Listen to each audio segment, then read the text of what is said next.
दोस्तों, बॉलीवुड में आपने अक्सर ये सुना होगा कि सिल्वर स्क्रीन की आड़ में जिस्म फरोशी का धंधा पनपने लगता है और इसकी शिकार होती हैं छोटे शहरों से आई वो लड़कियां जो अपनी आंखों में बड़े बड़े ख्वाब लेकर आती हैं। इंस्टाग्राम पर छोटी छोटी रील्स बनाकर वो सोचती हैं कि इन छोटे कपड़ों के सहारे वो अपने सारे बड़े सपनों को पूरा कर लेंगी, लेकिन वो पहुंच जाती हैं जिस्म फरोशी के दलदल में और जब तक उन्हें होश आता है बहुत देर हो चुकी होती है। इस सब के बीच एक बड़ा सवाल ये है कि ये सारा जो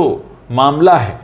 वो सब उन्हीं के साथ क्यों होता है जो छोटे शहरों से या ऐसी फैमिलीज से आती हैं जिनका बॉलीवुड से कोई लेना देना नहीं है। बॉलीवुड फैमिलीज से आने वाली किसी भी लड़की को आपने कभी भी इस तरह से सामने आते नहीं देखा होगा। वैसे तो ईश्वर करे कि किसी के भी घर की बेटी इस तरह के काम में न फंसे, लेकिन फिर भी एक सवाल कौंध जाता है कि जो काम इन छोटे शहरों से आई नॉन फिल्मी बैकग्राउंड वाली लड़कियों के साथ होता है, ऐसा किसी फिल्मी बैकग्राउंड वाली फैमिली के साथ क्यों नहीं होता? क्या ये एक तरीका है लोगों को बताने का कि हमारे इस बिजनेस से आप दूर रहिए, अगर आपने नज़दीक आने की कोशिश की तो हाल ये होगा, ताकि वो जो मोनोपोली है कुछ खास फैमिलीज़ की वो बनी रहे? ये सवाल कई बार पूछा जाता है और सबसे ज़्यादा ज़रूरी इसका जवाब जानना इसलिए भी है क्योंकि आपने बहुत सारे केसेस सुने होंगे और सारे केसेस में यही होता है कि फलां लड़की किसी शहर से आई थी, किसी दूसरे गांव से आई थी, या अगर वो मुंबई से भी है तो वो नॉन फैमिली बैकग्राउंड से आती है। तो ऐसा क्या है, ऐसी कौन सी शील्ड है जिसको लगाकर चलती हैं बॉलीवुड की फैमिलीज़ की लड़कियां, जिनकी वजह से उन पर कोई ऐसी आंच नहीं आती, लेकिन ये सारा मामला उन छोटे शहरों से आई लड़कियों के ऊपर होने लगता है? देखिए, इसके पीछे एक सबसे बड़ी वजह यह है कि सर्वाइवल के लिए बहुत कुछ करना पड़ता है। मुंबई एक बहुत महंगा शहर है। अगर आप हिंदुस्तान के किसी भी शहर से वहाँ आ रहे हैं तो आपको हर चीज़ वहाँ पर महंगी लगेगी, चाहे वो रहने का ठिकाना हो, खाने के लिए कुछ हो, पहनने के लिए कुछ हो, या ट्रैवलिंग करना वगैरह हो।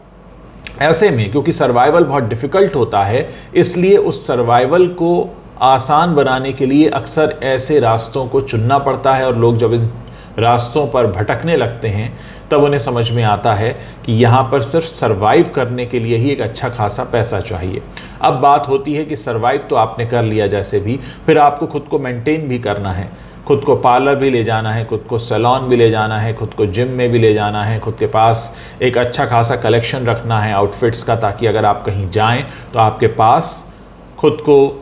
प्रेजेंट करने के लिए एक अच्छा खासा जो एक्सेसरीज़ लगती हैं, जो कॉस्ट्यूम्स लगते हैं, वो होना चाहिए। तब धीरे धीरे समझ में आना शुरू होता है कि मुंबई में खुद को मेंटेन करना एक अपने आप में एक बहुत बड़ा और एक बहुत महंगा खर्च है। दोस्तों, अक्सर इन बड़े खर्चों को संभाल नहीं पाती हैं लड़कियां और फिर उन्हें ये लगता है कि हम मुंबई तक तो आ चुके हैं, अब ज़रा से पैसों के लिए हम पीछे क्यों रहें, अब बस इतना ही तो करना है, एक ही रात की तो बात है, कुछ ही घंटों की तो बात है, हम ये कॉम्प्रोमाइज़ कर लेते हैं। लेकिन वो एक बार किया गया कॉम्प्रोमाइज़ आपकी पूरी ज़िंदगी की दिशा ऐसे ही बदल देता है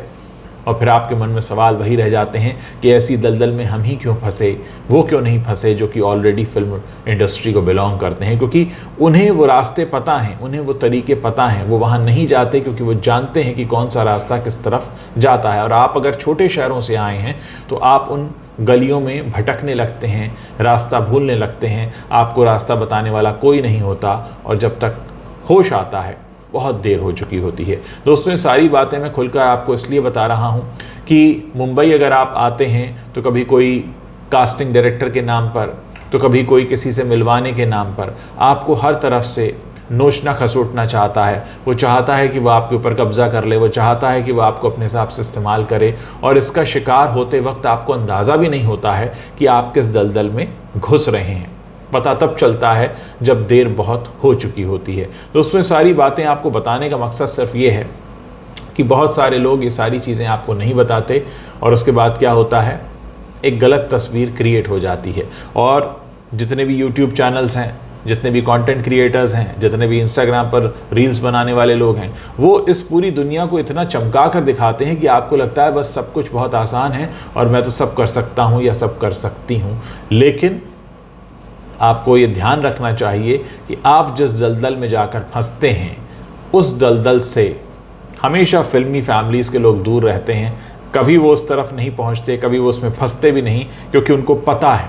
जैसे जंगल में रहने वाला व्यक्ति जानता होता है कि किस तरफ खतरा ज़्यादा है, ठीक उसी तरह बॉलीवुड में रहने वाले लोग जानते होते हैं कि खतरा किस तरफ है, कहाँ नहीं जाना है। और आप क्योंकि शहर में नए होते हैं, आप उस इलाके में नए होते हैं, आप उस इंडस्ट्री में, उस दुनिया में नए होते हैं, आप रास्ता भटक जाते हैं और आपको पता नहीं चलता कि आप कब कहाँ किसके हाथ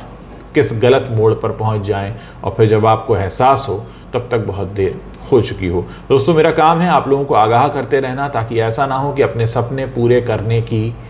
कोशिश में आप कहीं ऐसी जगह जाकर रुक जाएं, थम जाएं कि जहां से आपको आगे सिर्फ डेड एंड दिखता हो, जिसके आगे रास्ता कहीं जाता ना हो, पीछे लौटने की आपकी हिम्मत ना हो। तो फिर आप वहाँ भी कब तक खड़े रहेंगे, और वहाँ जब आप खड़े रहेंगे तो फिर आप टूटने लगेंगे। और ऐसे ही टूटे हुए लोग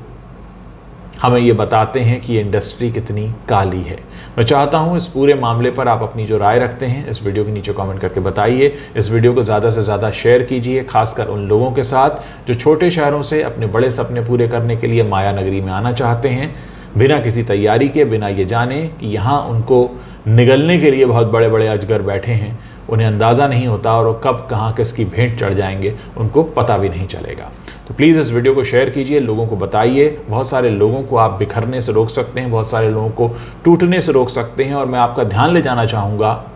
हाल ही में हुई कई ऐसी घटनाओं में की तरफ जहाँ सक्सेस के बाद बहुत से लोगों ने अपनी ज़िंदगी को ख़त्म कर लिया, क्योंकि वो उस सक्सेस को ले नहीं पाए, उनको समझ नहीं आया कि आगे क्या करना है। उम्र कच्ची होती है, सपने बड़े होते हैं, कई बार कुछ पूरा हो भी जाए, कुछ मिल भी जाए, तब भी आगे की राह मुश्किल लगने लगती है, क्योंकि एक छोटी सी हार, छोटी सी भूल आपको एक ऐसे गड्ढे में ढकेल देती है कि जिससे बाहर आना आपको लगभग नामुमकिन लगता है। उम्मीद है मेरी बातें आपको समझ में आ रही होंगी। इस वीडियो को शेयर कीजिए, मुझे बताइए, मुझे आप लोगों के कमेंट्स पढ़ने का इंतज़ार रहेगा।